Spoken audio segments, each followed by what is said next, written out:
Citizen charter 10 ఏళ్ల నాడు చంద్రబాబు కొంపముంచింది. ఉద్యోగుల్ని క్రమశిక్షణలో పెట్టాలన్న ఉద్దేశంతో బాబు సీఎంగా చేసిన ప్రయత్నం బెడిసికొట్టింది. ఇప్పుడు యూపీఏ ప్రభుత్వం దేశవ్యాప్తంగా సిటిజన్ చార్టర్ అమలుకు రంగం సిద్ధం చేస్తోంది. ప్రతి పనికి టైం టేబుల్ నిర్దేశించే విషయంలో బాబు ఆనాడు తొందరపడ్డారని భావిస్తారు. ఇప్పుడు ప్రజల ఒత్తిడితోనే యూపీఏ సర్కార్ సిటిజన్ చార్టర్ తేబోతుందని రాజకీయ వర్గాలు చెబుతున్నాయి.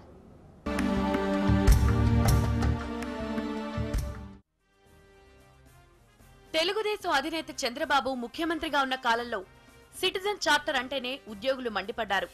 ప్రభుత్వ కార్యాలయాల్లో పనులు సకాలంలో జరగడలేదని, అవినీతి పేరుకుపోయిందనే ఉద్దేశంతో ప్రతి పనికి సమయం నిర్దేశం చేస్తూ ప్రజలందరికీ తెలిసేలా చార్టర్ రూపొందించారు.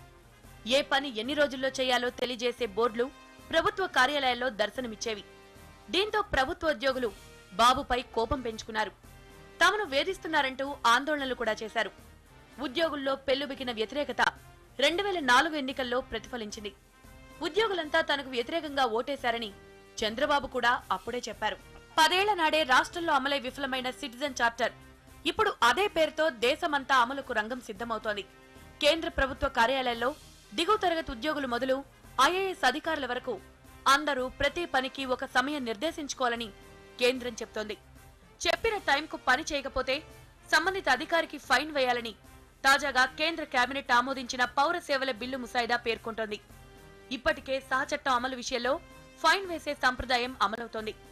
అదేవిధంగా కేంద్ర ప్రభుత్వ పరిధిలోని ప్రతి పనికి ఒక సమయం నిర్దేశించి ఆ టైంలో గనక చేయకపోతే సంబంధిత అధికారికి జరిమానా విధిస్తారు. పాలక వర్గాలు, ప్రభుత్వోద్యోగులు అవినీతికి దూరంగా ఉండాలనే లక్ష్యంతో చంద్రబాబు తమ పాలనా కాలంలో సిటిజన్ చార్టర్ తెచ్చామని, అయితే అప్పటి పరిస్థితుల కారణంగా వెనక్కి తగ్గాల్సొచ్చిందని టీడీపీ నేతలు చెప్తున్నారు.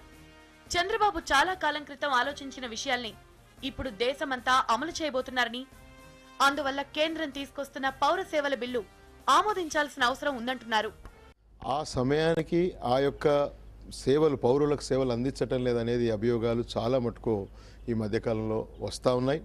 దాన్ని కంట్రోల్ చేయడానికి ఎప్పుడు కూడా తెలుగుదేశం పార్టీ నాయకత్వం ముందు అడ్వాన్స్గా ఆలోచించి ప్రజలకు సేవ చేసే ఒక మంచి ఉద్దేశంతో ఇంతకుముందు చంద్రబాబు నాయుడు గారు కూడా ఈ యొక్క ఆలోచన చేస్తే అప్పుడున్నటువంటి పరిస్థితుల్లో, అప్పుడున్నటువంటి వ్యవస్థల్లో కొంచెం ఒత్తిడి రావటం వల్ల వెనకకు తగ్గడం జరిగింది.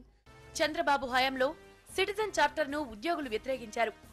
ఇప్పుడు దేశవ్యాప్తంగా అవినీతికి వ్యతిరేకంగా ఉద్యమాలు